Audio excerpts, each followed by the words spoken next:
Hello guys! I want you to meet my friends, Doraemon and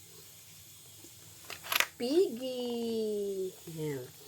Alam nyo ba kung bakit ko sila ipinakikilala sa inyo? Sila ay hindi lang simple mga friends ko. Sila ay aking mga alkansya.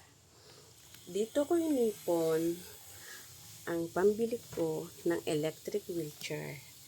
And it's about time na bubuksan ko na.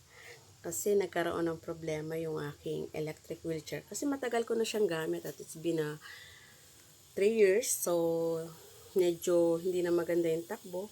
Pati yung charger and the battery is not good na. So, kailangan na natin palitan. At ito ay bubuksan ko na. Malaking tulong to guys sa akin.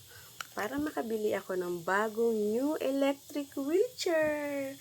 Thank you, Doraemon. Love, love. And Piggy, thank you. Magkano kaya ang laman nyo? Hulaan nyo mga guys kung magkano laman nito. Thank you guys.